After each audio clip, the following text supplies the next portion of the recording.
Social media इस समय बहुत खराब दौर से गुजर रहा है और अराजकता चरम पर है। धार्मिक भावनाएं भड़काने, जातीय भावनाएं उकसाने और लोगों को बदनाम करने के साथ ही अफवाहें फैलाने में इसका इस्तेमाल हो रहा है। यूपी पुलिस ने सोशल मीडिया सेल गठित की है। इस पर लगाम लगाने के लिए हमारे साथ इस समय एडीजी कानून व्यवस्था प्रशांत कुमार हैं, जिनसे हम जानेंगे कि सेल कैसे काम कर रही है और अब तक क्या कार्रवाई हुई। सर, सोशल मीडिया सेल का क्या काम है? सोशल मीडिया सेल का गठन पिछले लगभग 3 साल पहले से सभी जनपदों में है और डिस्ट्रिक्ट के अलावा जो हमारे रेंज स्तर के हैं या जोन स्तर पे हैं और मुख्यालय लेवल पर हैं, ये लगातार जो जनपद स्पेसिफिक या कोई पुलिस रिलेटेड जो भी ट्वीट्स होती हैं या सोशल मीडिया पोस्ट आती हैं उसका अध्ययन करती है और उसका तात्कालिक रूप से जहाँ से भी आवश्यक होता है जवाब दिया जाता है। तो इसके लिए अगर कोई पॉलिसी इशू नहीं है, कोई डिस्ट्रिक्ट स्पेसिफिक रिलेटेड प्रॉब्लम है, तो वहाँ डिस्ट्रिक्ट को बताया जाता है और वो लोग भी लगातार इस चीज़ों को मॉनिटरिंग करते हैं और उसमें कौन सी चीज़ें ऐसी हैं जो हमारी सकारात्मक क्रिटिसिज्म होती है या कोई हमारी गलतियाँ मिलती हैं, उसमें तत्काल हम लोग सुधार भी करते हैं। चाहे वो ट्रेनिंग हो, हमारे बिहेवियरल इश्यूज़ हों या कोई पुलिस का कर्मी का गलत बिहेवियर हो, तो इस पे भी हम लोग ट्रेनिंग भी देते हैं, दंडात्मक कार्रवाई भी करते हैं और अपने आप को हम लोग रिफॉर्म भी करते हैं। नई लर्निंग भी हमारे लिए होती है।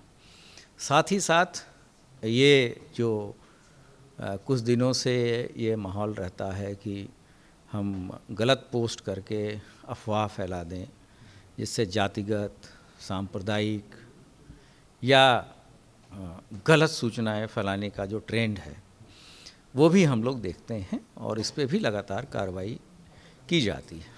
जैसे कि पिछले 1 वर्ष में लगभग हम लोगों ने 1107 ऐसे मुकदमे दर्ज किए हैं जो कि या तो भ्रामक सूचनाएं फैलाने से संबंधित है या सांप्रदायिक सौहार्द बिगाड़ने की कोशिश है। एक बार 2017 में मेरठ में जातिगत समस्याएं भी केवल भ्रामक पोस्टों के कारण हो गई थी, जबकि तात्कालिक रूप से उसको कंट्रोल भी कर लिया गया था। तो हमारी मॉनिटरिंग लगातार विभिन्न स्तरों पे होती है।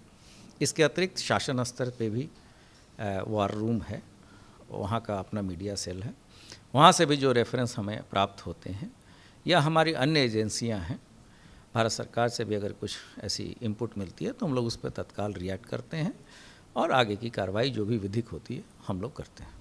सर, ये अभी तक कितने मुकदमे, किस तरह के मुकदमे हैं जो दर्ज हुए हैं? ट्विटर के खिलाफ भी कुछ मुकदमे बताया जा रहा है दर्ज हुए हैं और अन्य सोशल मीडिया प्लेटफॉर्म व्हाट्सएप पर तमाम सूचनाएं प्रसारित होती हैं, अफवाहें चलती हैं, तो किस किस तरह के मुकदमे हैं अलग अलग?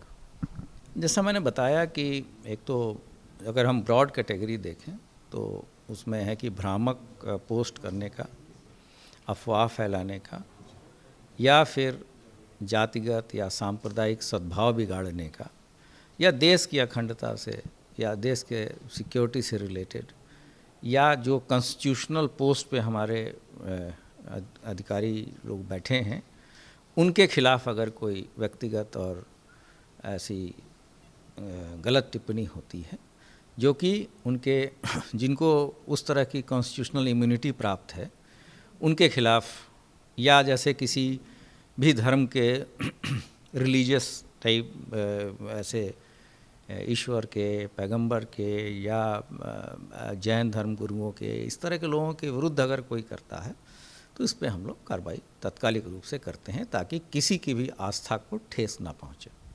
अभी सर, गाजियाबाद में एक प्रकरण हुआ है जिसमें ताबीज़ को लेकर विवाद हुआ, मुस्लिम एक व्यक्ति की पिटाई की गई और सोशल मीडिया पे बहुत गलत तरीके से उसको प्रोड्यूस किया गया। क्या पूरा मामला है ये वहाँ के स्थानीय पुलिस के द्वारा स्पष्ट किया जा चुका था कि एक ताबीज़ बेचने और ख़रीदने के आपस विवाद था जिसमें कि मारपीट हुई और मारपीट करने वाले सभी धर्मों के लोग थे और उसमें गिरफ्तारी भी की गई, पुलिस के द्वारा सभी चीज़ें स्पष्ट भी की गई।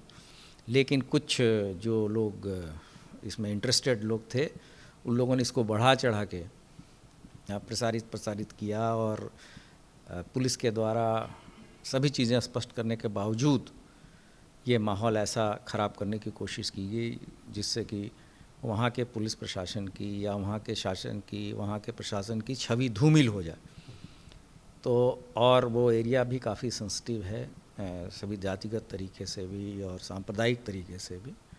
तो उसके बाद वहाँ के स्थानीय पुलिस ने उचित धाराओं में उन लोगों ने अभियोग पंजीकृत किया है। उसमें कुछ लोग नामजद हैं और कुछ लोग नामजद नहीं हैं, लेकिन ऐसे लोग जिन्होंने उस ट्वीट का या उस एपिसोड का अपने लिए गलत तरीके से अपने फ़ायदे के लिए उसका उपयोग किया है, इसकी पहचान की जा रही है। जो हमारे सारे वीडियो हैं उसकी फॉरेंसिक जांच की जा रही है और गुण और दोष के आधार पे प्रॉपर तरीके से लीगल कार्रवाई की जाएगी। सर, इसमें कुछ पॉलिटिकल लोगों ने भी इस ट्वीट को किया है और प्रमोट भी किया है, कुछ पॉलिटिकल लोगों के खिलाफ एफआईआर भी हुई है। क्या चुनावी माहौल से इसको जोड़ के देखा जा सकता है कि सूबे में शांति व्यवस्था जो भंग करने की कोशिश की जा रही है, कुछ ऐसा है?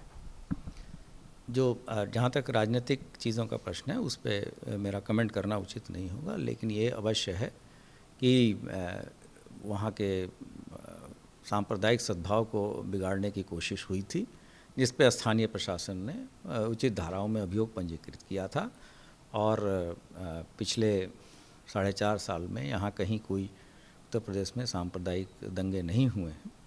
तो इस तरह के किसी भी प्रयास को विफल किया जाएगा और हर एक लेवल पे इसमें मॉनिटरिंग चल रही है। ऐसे लोग जो कि इस तरह के प्रयास में लगे हैं उनके विरुद्ध कठोर और विधिक कार्रवाई की जाएगी। सर, ट्विटर एब्यूसिव और इस तरह के कंटेंट हमेशा बैन करता है, हमेशा लोगों को बताता है कि इस तरह के कंटेंट नहीं डालने हैं, लेकिन इस बार ऐसा नहीं हुआ।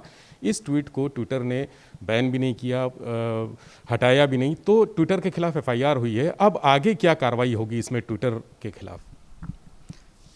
अब उनके जो रिप्रेजेंटेटिव हैं यहाँ उनको नोटिसेस जाएंगे, उनसे पूछताछ होगी, उनका पक्ष भी जाना जाएगा और जैसा कि मैंने बताया कि सभी कार्रवाई एक लीगल तरीके से और सेट प्रोसीजर जो हैं इन्वेस्टिगेशन के उसके तहत ही की जाएगी। बहुत शुक्रिया सर आपका। तो ये थे एडीजी कानून व्यवस्था प्रशांत कुमार। पूरी सोशल मीडिया सेल के बारे में इन्होंने जानकारी दी और ये भी बताया कि ट्विटर अगर कुछ गलत कर रहा है या ऐसे कंटेंट जो आपत्तिजनक है उनको नहीं हटा रहा है तो मुकदमा दर्ज हो चुका है, उसके खिलाफ भी कार्रवाई की जाएगी, नोटिस दी जाएगी और इसी तरह से ये प्रक्रिया आगे भी जारी रहेगी अफवाहें फैलाने वालों के खिलाफ और जो भी व्यक्ति किसी विद्वेष से कोई भी ट्वीट करते हैं उनके खिलाफ। कैमरा सहयोगी जितेंद्र कुमार के साथ विवेक त्रिपाठी, एबीपी गंगा, लखनऊ।